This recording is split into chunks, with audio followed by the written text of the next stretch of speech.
Hello guys, आपण आजच्या लेक्चरमध्ये बघणार आहोत वत्सना. ठीक आहे. जे काही तुमचे स्थावर विष आहेत, स्थावर विषामध्ये जे काही प्लांट ओरिजिन आहेत, ओके, प्लांट ओरिजिन मध्ये इम्पॉर्टंट म्हटले तर तुम्हाला कुचला, आहिफेन, वत्सनाप हे तुमचे महत्वाचे आहेत, जे की तुम्हाला एलक्यू साठी विचारले जातात. ओके, आता आजच्या लेक्चरमध्ये आपण वत्सनाप कव्हर करणार आहोत. जर डायरेक्ट तुम्हाला वत्सनाप आलं एक्सप्लेन करण्यासाठी तर तुम्हाला 7 ते 8 पॉइंट लिहावं लागतं. ओके, मग ते 7 ते 8 पॉइंट कोणते आहेत? तर तुम्हाला सगळ्यात आधी त्याचा ऍक्टिव्ह प्रिन्सिपल लिहायचे, नंतर त्याचा मोड ऑफ ऍक्शन लिहायचे, then fatal dose, fatal period, sign symptoms, medico legal aspects, त्यानंतर पीएम अपीअरन्स आणि नंतर ट्रीटमेंट. अशा या फॉर्म मध्ये तुम्हाला हा वत्सनाप एक्सप्लेन करायचा. ओके, आणि मी तुम्हाला या लेक्चरमध्ये तोच सांगणार आहे. ज्या पद्धतीने मी सांगते त्या पद्धतीने तुम्ही तो वत्सनापचा पॉइंट करायचा. ओके, वत्सनापला स्वीट पॉइझन म्हटलं जातं. स्वीट पॉइझन का म्हटलं जातं? कारण की एकतर त्याचा रस त्या प्रकारचा आहे, आणि दुसरं म्हणजे वत्सनाप आपण थोडं थोडं थोडं थोडं थोडं थोडं जर देत गेलं तर कालांतराने त्याची पॉइझनिंग होते, आणि अशाच पद्धतीने वत्सनापची पॉइझनिंग आपल्याला पाहायला भेटते. एकदम जर वत्सनाप दिलं तर त्याचा हाय डोस द्यावा लागला, आणि हाय डोस दिला तर लगेच पुढच्या व्यक्तीला कळेल किंवा एक्झामिनेशन मध्ये आपल्याला येईल की ही वत्सनापची पॉइझनिंग होते. पण जर डेली थोड्या थोड्या फॉर्म मध्ये जर वत्सनाप दिला गेला तर मग तो जे आपण क्लिनिकल एक्झामिनेशन करतो त्या एक्झामिनेशन मध्येही कुठेही भेटत नाही, आणि तो मधुर रसाचा असतो, म्हणून त्याला स्वीट पॉइझन म्हणतात. ओके, हे झालं इंट्रोडक्शन. मग आता याचं नेम काय आहे? लॅटिन नेम आहे ॲकोनिटम फेरॉक्स, फॅमिली आहे रुनेनक्युलेसी, इंग्लिश नेम आहे मॉन्क्स हुक. हे काय तुम्हाला विचारलं जातं, आणि मराठीमध्ये तुम्हाला काय वत्सनाप, बच्चनाप, गोडविष, अमृतविष, खेदविष हे तुमच्या जनरल नॉलेजसाठी पॉईंट फक्त लक्षात राहू. ओके, मेन फोकस काय आहे आपलं? Active principal. ओके, आयुर्वेदिक वर्गीकरण कशामध्ये येतं? स्थावर विष मध्ये येतं, त्याच्यामध्ये पण कंदविष, कारण की वत्सनापचा आपण कंद वापरतो म्हणून कंदविषामध्ये टाकले. आता ऍक्टिव्ह प्रिन्सिपल काय आहेत? याचे ऍक्टिव्ह प्रिन्सिपल बघा: aconitine, pseudo aconitine, pico aconitine. Okay, aconitine, pseudo aconitine, pico aconite आणि ॲकोनिट. ॲकोनिन, पिको ॲकोनाइट, सुडो ॲकोनाइट आणि ॲकोनाइट. ओके, अशा पद्धतीने तुम्हाला याचे प्रिन्सिपल लक्षात ठेवायचे. एकदम सोपं. जेव्हा जेव्हा वत्सनाप येईल तेव्हा तेव्हा ॲकोनिटिन ऐकायचं, ॲकोनिटिनच्या पुढे सुडो लावलं की सुडो ॲकोनिटिन झालं, पिको ॲकोनाइट आणि ॲकोनिट. ओके, हे काय झाले? ह्याचे ऍक्टिव्ह प्रिन्सिपल झाले. ऍक्टिव्ह प्रिन्सिपल डायरेक्ट तुम्हाला एमसीक्यू लाही विचारतात. ऍक्टिव्ह प्रिन्सिपल नंतर पुढचा पॉइंट काय आहे? रसपंचक. रसपंचक ऍक्च्युअल मध्ये तुमच्या सिलेबस प्रिंट मध्ये मेन्शन कुठेही नाही, पण जेव्हा ते ऍक्टिव्ह प्रिन्सिपल म्हणतात किंवा तुम्हाला एखादी वेळेस जर पॉइंट आला तर मग आपण इथं मेन्शन केले. पण तुम्हाला काय सांगितलं? त्याचा रस मधुर आहे म्हणून तर त्याला स्वीट पॉइझन म्हणत होते. नंतर त्याचा विपाक पण मधुर आहे. वीर्य मात्र उष्ण आहे, कारण की पॉइझन आहे. सगळ्या पॉइझनचं वीर्य हे उष्णच आहे. ठीक आहे. नंतर त्याचा गुण काय आहे? लघु, तीक्ष्ण आणि वृक्ष हा गुण आहे. मग त्याचे ऍक्टिव्ह प्रिन्सिपल मेन तुम्हाला लक्षात ठेवायचे, आणि रसपिक्षक मध्ये मधुर मधुर उष्ण असं लक्षात ठेवा. आणि हा जो काही पॉइझन आहे तो पॉइझन आपण मोस्टली त्याचा चांगला उपयोग जर केला तर त्या सगळ्या प्रकारच्या कफज विकारावरती आपण वापरू शकतो. म्हणजे सगळे जे कफज विकार आहेत, वेदना आहेत आणि हृदय अवरोध आहे, यामध्ये आपण जर चांगल्या प्रकारे जर त्याचा उपयोग केला तर ते वेदीवर वापरता येतं. पण जर त्याचा डोस थोडाही कमी जास्त झाला तर तिथेच ते काय करतात? जास्त तीव्रतेने ते व्याधी निर्माण करतात. म्हणून जेव्हा आपण हा पॉइझन वापराल तेव्हा आपल्याला काय करायचं आहे की वापरताना त्याचा डोस काय आहे, आपण कोणामध्ये वापरतोय, वापरणारा व्यक्ती बरोबर आहे का, याचा सगळ्यांचा विचार करून ते वापरायचं. मग आधी मात्रा माहिती पाहिजे, घातक मात्रा माहिती पाहिजे. जर घातक मात्रा माहिती असेल तर त्याच्यापेक्षा कमी मात्रेमध्ये आपण मेडिसिन मध्ये वापरणार आहोत. मग घातक मात्रा जर तुम्ही चूर्ण फॉर्म मध्ये घेतला, वत्सनाप जर तुम्ही चूर्ण फॉर्म मध्ये घेतला तर त्याची घातक मात्रा आहे 1 ग्राम. जर तोच आपण स्वरस काढला, त्या कंदाचा स्वरस काढला तर त्याची मात्रा आहे 250 mg. म्हणजे कंदाचा स्वरस लवकर ऍक्ट करते कमी मात्रेत घेतला तर. ओके, मग काय? चूर्ण 1 ग्राम, स्वरस 250 mg, टिंक्चर घेतले तर फक्त आणि फक्त 25 ड्रॉप्स. ओके, आणि अल्कलॉइड जर त्याच्यामधला काढला, सेपरेट केला तर 5 mg. म्हणजे सगळ्यात कमी मात्रा फक्त आणि फक्त 5 mg मध्ये ते फिटल ठरवू शकतं.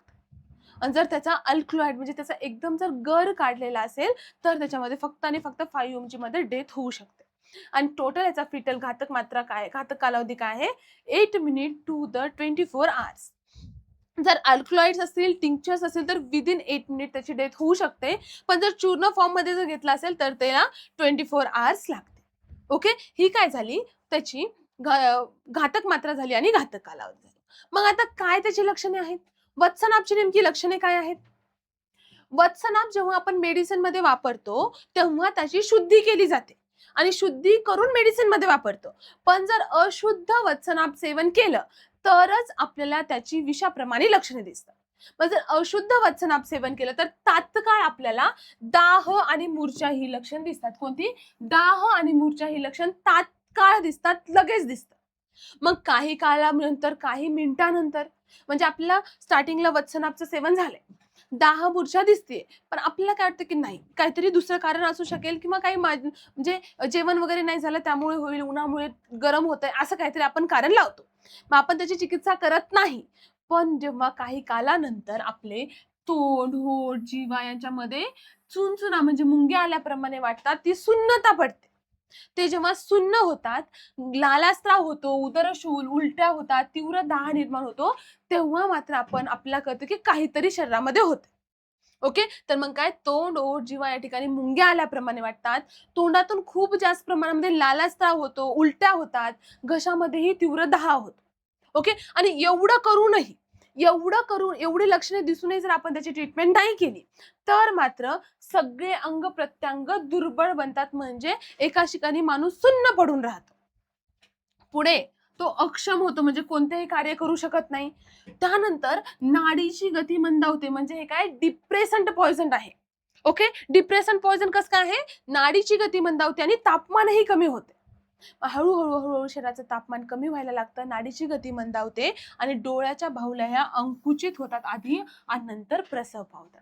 म्हणजे स्टार्टिंगच्या फेजमध्ये सगळ्या अशा बाहुल्या अंकुचित असतात आणि नंतर मग ते काय प्रसर पावतात आणि शेवटी हृदय अवरोधाने त्याचा काय होतो? मृत्यू होतो. मग काय लक्षात ठेवायचंय, जेव्हा अशुद्ध वचना सेवन केल्याबरोबर काय दाह आणि मूर्छा लक्षण दिसणार, थोड्या कालावधीनंतर कंठप्रदेशी दाह दिसणार, ओठ, तोंड, जिव्हा या ठिकाणी मुंग्या आल्याप्रमाणे वाटणार, सुप्तता वाटणार. तरीही चिकित्सा नाही केली तर पुढच्या अवस्थेमध्ये काय दिसणार? सगळे अंग अवयव अक्षम होतील. डोळ्यांच्या बाहुल्या आधी काय होणार आहेत? आधी अंकुचित होणार आहेत, नंतर प्रसर पावणार आहेत आणि नाडीची गती मंदावते, तापमान कमी होतं, हळूहळू हृदय अवरोध होतो आणि पुढे काय होते? त्या व्यक्तीला मृत्यू येतो. मग काय डिप्रेसंट आहे आणि कार्डियाक डिप्रेसंट पॉइझन आहे. कार्डियाक म्हणजे हृदयावर काम करते, डिप्रेशन म्हणजे सगळ्या गती कमी करते, म्हणून कार्डियाक डिप्रेसंट पॉइझन ह्याला आपण म्हणू शकतो. ओके, ही काय झाली? त्याची लक्षणे झाली. मग तीच लक्षणे इथे दिलेत. नाडीची गती मंदावते, डोळ्यांच्या बाहुल्या आधी संकुचित नंतर प्रसर पावतात, तापमान कमी होतं आणि व्हेंट्रिक्युलर फिब्रिलेशन आणि डेथ होते. ओके, नंतर पुढे काय? मरणोत्तर स्वरूप म्हणजे पीएम अपीअरन्स मध्ये आपल्याला काय काय दिसतं? जर वत्सनापच्या पॉइझनिंगमुळे एखादा पेशंट गेला आणि त्याच्यामध्ये आपल्याला काय करायचं असतं? पीएम एक्झामिनेशन करायचे असतात. पीएम एक्झामिनेशन मध्ये आपल्याला काय उदरीय अवयवामध्ये अवशिष्ट भाग मिळतात. म्हणजे वत्सनापचं जे काही अवशिष्ट भाग आहे, चूर्णाचं सेवन केलं असेल, टिंक्चरचं सेवन केलं असेल तर ते आपल्याला कुठे भेटतं? उदरीय अवयवामध्ये अवशिष्ट भाग भेटतात. आणि अस्थिर असल्याने मरणोपरांत हा अंश नष्ट होतो. जर डेथ झाली आणि तात्काळ जर आपण तो अवयव घेतला किंवा तात्काळ उदरधावन घेतलं तरच आपल्याला तो अंश दिसतो, परंतु तो अस्थिर असल्यामुळे थोड्या वेळाने तो नष्ट होतो आणि मनोत्पादक परीक्षणामध्ये सुरक्षित ठेवला जातो. ओके, म्हणूनच ह्याला स्वीट पॉइझन. तिसरं कारण बघा स्वीट पॉइझन म्हणण्याचं, पीएम अपीअरन्स मध्ये पण ते भेटत नाही. ओके, आणि हा मोस्टली होमिसायडल पॉइझनिंग मध्ये हे वापरले जातात. मग काय मानव हत्येसाठी स्वस्त व अस्थिर असल्यामुळे मानव हत्येसाठी म्हणजे होमिसायडल पॉइझनिंग मध्ये वापरतो, पशु हत्येसाठी वापरतो, पुष्कळशा औषधामध्ये म्हणजे जर आपल्याला एखाद्या ते गावाकडे होतं की एखाद्यासोबत जर पर्सनल दुश्मनी असेल तर ती दुश्मनी त्यांच्या जे काही गुरंढोरं असतात त्याच्यावर काढली जाते. मग त्यांच्या खाण्यामध्ये आपण हे काय वत्सना मिसळून त्यांना दिलं जातं, म्हणजे पशु हत्येसाठी आणि आकस्मिक विषाक्तता होऊ शकते. ओके, म्हणजे काय मानव हत्येसाठी, पशु हत्येसाठी आणि आकस्मिक विषाक्तता. मग त्याची ट्रीटमेंट काय आहे?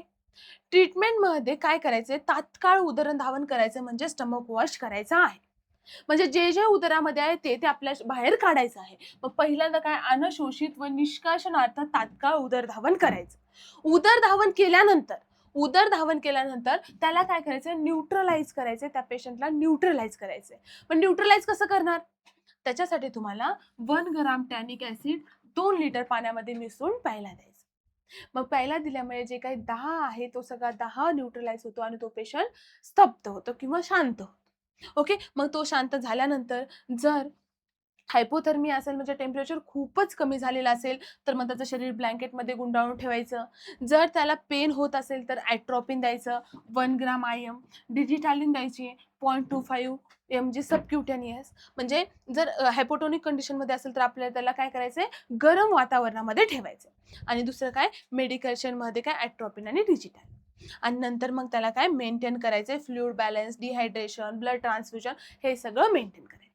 पण सगळ्यात आधी काय करायचंय, उदरधावन करायचंय. नंतर पेशंटला न्यूट्रलाइज करायचंय. कशाने, टॅनिक ऍसिड वॉटरमध्ये देऊ. आणि नंतर जर हायपोथर्मिया असेल तर ब्लँकेटमध्ये गुंडाळायचं, पेन असेल तर ॲट्रोपिन द्यायचं, डिजिटॅलिन द्यायचं आणि नंतर मग मॉनिटर करायचं पेशंट. ओके, ही काय झाली त्याची ट्रीटमेंट झाली. आणि अँटीडोट काय आहेत, आयुर्वेदिक अँटीडोट काय आहेत, दूध, घृत आणि टंकन. वत्सनापचं श्रेष्ठ अँटीडोट आहे टंकन. शुद्ध असं टंकन असलंच पाहिजे आपल्या मेडिकलमध्ये. कारण की वत्सनापची जी काय पॉइझनिंग आहे ती आपल्याला एकदम दिसत नाही, ती हळूहळू होत असते. म्हणून शुद्ध टंकन, गोघृत, दूध आणि शुद्ध टंकन जर एकत्र करून दिलं तर ते काय करतं, वत्सनापच्या विषाचा नाश करतं. ओके, अशा प्रकारे तुमचं इथं काय झालं, वत्सनाप झालं. वत्सनाप म्हणजे काय, स्वीट पॉइझन. स्वीट का म्हणतात, मधुर रस आहे, मधुर विपाक आहे, कालांतराने त्याची लक्षणे दिसतात आणि उदरधावनामध्ये पण त्याचे अंश नसतात. ओके, मग नंतर त्याचे आपण फिटल डोस, फिटल पिरियड बघितलं, लक्षणे बघितली, मरणोत्तर स्वरूप बघितलं, त्यानंतर मेडिको लिगल ऍस्पेक्ट्स पण बघितले आणि ट्रीटमेंट बघितली. ओके, आणि आयुर्वेदिक त्याचा अँटीडोट कोण आहे, शुद्ध टंकन. शुद्ध टंकन कशासोबत द्यायचंय, घृत आणि दुधासोबत द्यायचं. ओके, क्लिअर सगळ्यांना वत्सनाप? ठीक आहे. मग जेव्हा जेव्हा तुम्हाला एक्झाम मध्ये वत्सनाप दिसेल तेव्हा तेव्हा हे सगळे पॉइंट आलेच पाहिजे. ठीक आहे, ओके. तर मग आता आपण पुढच्या लेक्चरमध्ये भेटूया आणखीन एखादा असाच इंटरेस्टिंग टॉपिक घेऊन. तोपर्यंत तुम्हाला वत्सनाप पूर्णतः तुम्हाला आलाच पाहिजे, म्हणजे तुमच्या डोक्यात असला पाहिजे. कोणी जर रात्री उठून विचारलं की वत्सनापचा अँटीडोट सांग, वत्सनापचं हे सांग ते सांग, तर तुम्हाला ते आलंच पाहिजे. ठीक आहे, ओके. चला तर मग आपण इथे थांबूया. थँक्यू.